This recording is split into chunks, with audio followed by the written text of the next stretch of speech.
সুকন ভাইরে রাইখা দিমু আজকে। আমি অসুবিধা নাই, সারা দিন তাইয়ে দইলা টানাটানি করে ছবি তুলে কোনো অসুবিধা নাই। কিন্তু আমার কাম না হইলে আমি তো ফেল।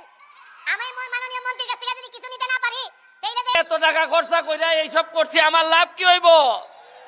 শোনো, আজকে কিন্তু নেতা একজনই, পলক ভাই বলতে হবে আজকে।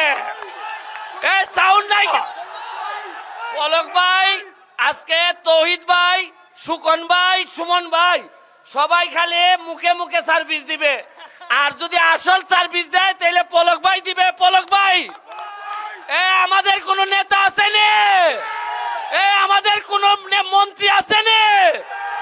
সেই মন্ত্রী আরো জোরে কইছে না, খাইছো না নে? Thank you. আমরা সাধারণত টেলিভিশনে কথা বলি, এত মানুষ থাকে না, চোখ থাকে না, ক্যামেরা থাকে। ক্যামেরার সামনে কথা বলা সহজ, একটা ক্যামেরা। প্রথমত হাজার হাজার ক্যামেরা, দ্বিতীয়ত হাজার হাজার চোখ। আমি অত্যন্ত আনন্দিত এবং গর্বিত এবং উচ্ছ্বসিত।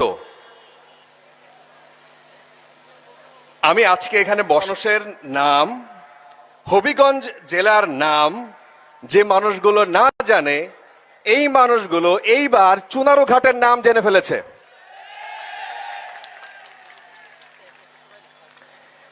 আমি কালকে সুমন ভাইয়ের হাতের মাইক নিয়ে বলছিলাম যে আপনি আমাকে বাধ্য করছেন সিলেটের ভাষা শিখতে।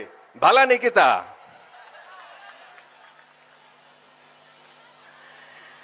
এইটা অস্বাভাবিক। বাংলাদেশের ব্যারিস্টার সুমন, বাংলাদেশে একজন সুমন আছে, ব্যাস যথেষ্ট। এই সুমন চুনারু ঘাটের সুমন, এই সুমন আপনাদের সুমন। এই বাংলাদেশ এমন একটা জায়গায় যাবে ইনশাআল্লাহ, এই বাংলাদেশ সারা পৃথিবীতে রাজত্ব করবে ওনাদের হাত ধরে। একটা নির্বাচন আমাকে পাশ করাইতে গেলে আজকেও যারা এখানে অতিথি হিসাবে আসছেন তাদের কাছে আমার ভাগ্য ঝুলতেছে অনেকটুকু। আপনারা যারাই বক্তব্য দিতে আসবেন, সাউন্ডটা, চুনারঘাটের সাউন্ডটা ঠিক মতো যেন হয়। আপনারা সাউন্ড করবেন ঠিক মতো।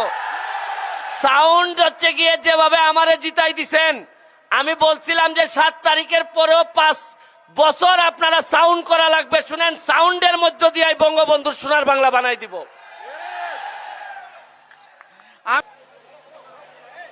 আমরা আমাদের নিজেদের নাম বলছি, কাজ হওয়ার কথা আপনাদের। আমার গায়ে কিন্তু এখনো লাগে নাই রোদ্র। আমি একটু পরে যখন চলে যাব বড় বড় মাছ দিয়ে হয়তো খাওয়া দাওয়া করব। আমরা আনন্দে উত্তেজনার চোটে ভুলে যাই কারা গুরুত্বপূর্ণ। বাংলাদেশের জনগণ সবচেয়ে গুরুত্বপূর্ণ, এই কথাটা বাংলাদেশের মানুষ অনেক সময় ভুলে যায়। এমনকি জনগণও ভুলে যায়, যারে আমার তো অনেক গুরুত্ব আছে, আমার তো অনেক ক্ষমতা আছে। আপনাদের মধ্যে অনেকে এখন কেমনে সেলফি তোলা যায় ইত্যাদি নিয়ে ব্যস্ত, আসল কাহিনী অনেকের মাথা থেকে চলে যায়। সুমন সাহেব ওই আসল জিনিসটা ধরতে পেরেছেন বলে আজকে এখানে বসে আছেন। তিনি জনগণের পালসটা ধরতে পেরেছিলেন। আপনারা যে পরিবর্তন চাচ্ছেন উনি সেটা ভালো মতো বুঝতে পেরেছিলেন। উনি খাল পরিষ্কার করেছেন, বাকিরা এখনো শুরু করে নাই কেন? উনি করলেন কেন? কারণ বাংলাদেশে লাখ লাখ খাল ময়লা হয়ে পড়ে আছে, এখনো কেউ দায়িত্ব হয়তো নিচ্ছে না। এখন আবারও বলি, রোদ্রে ঘামতে ঘামতে আপনারা কয়েকটা কথা শোনেন। সুমন ভাইকে যে দায়িত্বটা দিয়েছেন এত ভোটে পাশ করিয়ে, আগামী 5 বছর এই ভদ্রলোক যদি ঠিকমতো কাজ না করতে পারেন, আপনারাই হয়তো অনেক সময় বলবেন ভাই পারলো না, কিন্তু কাজ করতে গেলে সবচেয়ে বেশি সাপোর্ট লাগবে আপনাদের। প্রথমে একটু সাপোর্ট চেয়েছিল, আসলেই জোরে জোরে একটা আওয়াজ করবেন।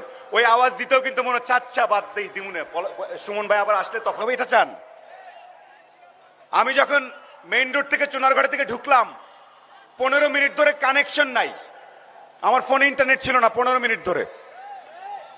আগামীবার আসলে দেখতে চাই যাতে এখানে পুরো কানেকশন আছে। এইখানে ওই মানুষটা বসে আছেন, পলক ভাই।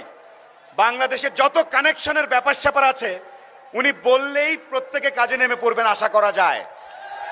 একটা অনুরোধ থাকবে, পুরা চুনারুঘাট, চা বাগান, যত এলাকা আছে, বড় বড় কোম্পানি প্রফিটের কারণে এখানে আসবে না, বলবে ভাই এখানে এখন ব্যবসা আর বসানো হয়, বিভিন্ন কানেকশন তৈরি করা হয়, চান কিনা? ইন্টারনেট ব্যবহার করার জন্য বাজারে আসতে হবে, চা বাগানের চিপায় পারবো না, তাইলে তো উন্নয়ন হইল না। জনসভায় আওয়াজ এক জিনিস, আর সন্ধ্যা হয়ে যাওয়ার পরে বাসায় যখন যাবেন, বাসায় আপনার কি অবস্থা, চাল কতটুকু, ইন্টারনেট কতটুকু, আব্বার ইনকাম কত, আপনার ইনকাম কত, ওইটা হচ্ছে আসল জিনিস। সো উদযাপন হোক, যাবেন বিদেশে যাবেন, দেখলে যাতে বলে এটা সুমনের এলাকার পোলামাইয়া, এই জন্য এরকম স্টাইল, এই জন্য এইরকম কথাবার্তা। আপনারা যখন ফেসবুকে অন্য কিছু বলবেন, এলাকার উন্নয়ন দেখাবেন, বা যারা পরাজিত হয়েছেন তাদের সম্বন্ধে কথা বলবেন, এমন ভাষায় ভদ্রভাবে বলবেন সবাই যাতে বলে এইটা সাইদুল হক সুমনের এলাকার ছেলে মেয়ে। এই জন্য তারা জানে বাংলাদেশের নতুন প্রজন্ম কেমন হওয়া উচিত। আপনারা সম্ভবত সবচেয়ে বেশি ভোটের ব্যবধানে তাকে নিয়ে আসছেন, তার মানে পুরা বাংলাদেশের অনেক ভোটারের মধ্যে আপনারা সবচেয়ে মডার্ন, আধুনিক, মন খোলা। আপনারা বোধহয় জানেন যে বাংলাদেশের কিরকম নেতা প্রয়োজন, তাইলে ওই রকম জনগণ হয়েও আপনারা একটু দেখায়েন, এটাই অনুরোধ থাকবে। সর্বশেষে একটু বলতে চাই, অনেক গেস্ট আসবে, অনেক মানুষ আসবে, এরকম রাজনৈতিক সমাবেশে অনেক উত্তেজনা হবে, তারপরেও এই মানুষটাকে, সুমন ভাইকে কিছুদিন সময় দিবেন, আপনারা একটু টাইম দিয়েন।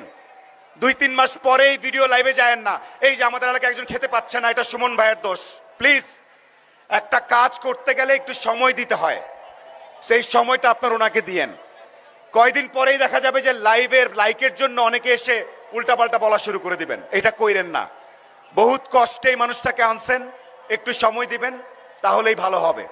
এখানে বাকি যারা আছেন, পলক ভাইকে একটা অনুরোধ করতে চাই, আমরা আপনার দিকে তাকিয়ে থাকি ফ্র্যাঙ্কলি, আপনার কারণে দেশে বিদেশে আপনার সাথে কয়েকবার বিভিন্ন জায়গায় যাওয়ার সুযোগ হয়েছে, আমি দেখেছি কতটুকু স্মার্টলি বাংলাদেশকে রিপ্রেজেন্ট করেন। 3 times you are holding a cabinet position. Salute to you. Something smart, intelligent, amazing is there in you. অনেকেই হয়তো সুমন ভাই যেহেতু পার্টিকুলার কোনো মার্কায় না আসতে অনেক সময় ইতস্তত বোধ করতেন, আপনি সরাসরি চলে এসেছেন। এই পরিবর্তনটা আপনি সবার মধ্যে ছড়িয়ে দিচ্ছেন যে সহমর্মিতা, একসাথে সবাই থাকবো। পলক ভাইয়ের জন্য একটা বড় তালি। এই মানুষটার সাথে অনেক জায়গায় কাজ করেছি, আমি দেখেছি, সত্যি কথা, উনি চাইলে অনেক কিছু সম্ভব। আমি শিওর অলরেডি সুমন ভাই এবং পলক ভাই আলাপ করেছেন, রূপরেখা তৈরি করে ফেলেছেন। সো আই রিয়েলি হোপ এই এলাকার মানুষজন এত দারুণ করে একটা মানুষকে নিয়ে এসছে, এটার রেজাল্ট যাতে খুব দ্রুত ওনারা পান। সবার আগে এটাই বলবো যে আমি আসলে কথা বলতে তেমনটা জানি না, কিন্তু যারা জানে তাদের থেকে আমি জানি। জানে কারা? জানেন আপনারা, জানেন আপনারা, কারণ আপনারা আমাদের দেশের ভবিষ্যৎ। এই দেশকে সামনে আপনারা লিড দিবেন। ফিউচার কি এই দেশের, এটা আমরা ডিসাইড করবে। ইউথ পাওয়ার, এই ইউথরা যেখানে যাবে আমরা সেখানে যাব। এই ইউথ চাইলেই দেশটাকে আরো সুন্দর করে দিতে পারবে। Right or wrong? আমি যখন চায়ের দোকানে বসি সিলেটে আসার সময়, চার দোকানদারও আমার থেকে বিল নেয় না, বলে ভাই আপনি আমাদের পরিবারের মানুষ, আমি নিতে পারবো না টাকা। এর চেয়ে সম্মান আমার জন্য অনেক বড় সম্মানের ব্যাপার এটা। সুমন ভাই, আসলে সুমন ভাই একটা এক্সাম্পল আমাদের দেশের জন্য, যেভাবে বিশ্বের মানুষকে, সারা বাংলাদেশের মানুষকে, বিশ্বের মানুষকে এত সুন্দর করে দেখিয়েছে কিভাবে মানুষের পাশে থাকতে হয়। কি সঠিক কিনা? এভাবে আমরা মানুষের পাশে থাকবো কিনা? এভাবে আমরা সবসময় দেশের ভালোটা চাবো। আসলে আমরা তো দেশের সবসময় নেগেটিভিটিটাই দেখি, আশেপাশে কি খারাপ হচ্ছে না হচ্ছে এটা নিয়ে আমরা সবসময় পড়ে থাকি, কিন্তু দেশের পজিটিভ জিনিস নিয়ে কয়জন কথা বলে? কয়জন কথা বলে? আমরা দেশের পজিটিভ জিনিস নিয়ে কথা বলবো। Right or wrong? কারণ আমাদের হাতে আছে শক্তিশালী ডিভাইস, যেই ডিভাইস দিয়ে সারা বিশ্বের মানুষকে জানিয়ে দিতে পারবো বাংলাদেশ কত সুন্দর। আর আমি পলক ভাইয়ের কাছে একটাই অনুরোধ থাকবে আমাদের, যেভাবে আপনি সবসময় ইউথ পাওয়ারকে ধরে রেখেছেন, সবসময় প্রত্যেকটা জায়গায়, শুধুমাত্র সিলেট না, আপনাদের জায়গায় না, বাংলাদেশের সব জায়গায় চেষ্টা করেছে ডিজিটাল যে জিনিসটা সারা বাংলাদেশে পৌঁছে যাক, সেটা পলক ভাই চেষ্টা করছে এবং এখনো আমরা তার সাথে সহযোগিতা করবো। আর আমরা পলক ভাই থেকে অনেক কিছু আবদার করবো। রাইট? আমি আওয়াজ শুনি না, আবদার করবো। রাইট? কারণ আসলে আবদার করার মানুষ আমাদের সাথে আছে দেখে আবদার করবো। আর আমি আজকে সারাদিন আছি, সবার সাথে সেলফি তুলবো, গল্প করবো, আড্ডা হবে, গান হবে, সবই হবে। আমাদের কার্যক্রম এই স্টেজ থেকে শুরু হয়ে গেল। আইসিডি ডিভিশনের পক্ষ থেকে আমরা বলতে পারি হবিগঞ্জ তথা চুনারুঘাটের এই যে ইয়ং জনগোষ্ঠী, এদেরকে আইসিটি রিলেটেড যত ট্রেনিং বা যা দেওয়া দরকার আমরা সর্বাত্মকভাবে দিব। সব ধরনের সহায়তা থাকবে আমাদের, কিন্তু একটা কথা দিতে হবে হবিগঞ্জ তথা চুনারুঘাট বাংলাদেশের মডেল হিসেবে কাজ করবে আইসিটি সেক্টরে, সেই কথাটা আমরা চাচ্ছি। পারা যাবে কিনা? ইনশাল্লাহ। সবাইকে আমার পক্ষ থেকে সালাম। আমার স্ত্রী এখানে আছে, আমার সহধর্মিনী, তার পক্ষ থেকে আমার পক্ষ থেকে পুরো সিলেটকে অনেক অনেক সালাম।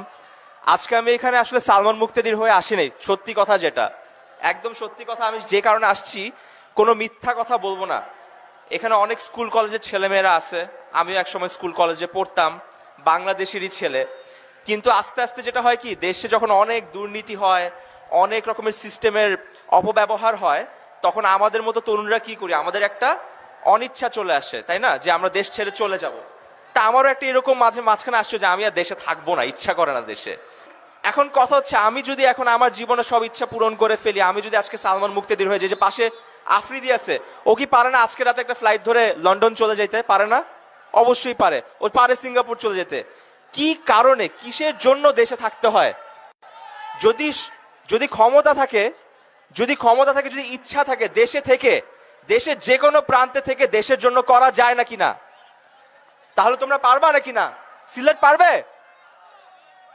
তাহলে সুমন ভাই যেহেতু এখন চলে আসছে, তোমাদের যার যেটা ইচ্ছা, দেশের জন্য, ভালোর জন্য যা করতে চাও, আমি তোমাদেরকে এখানে কথা দিয়ে গেলাম। সুমন ভাই আমাদের সবাইকে কথা দিছে, যদি তোমরা ভালো কিছু করতে চাও, সিলেটের জন্য করতে চাও, দেশের জন্য করতে চাও,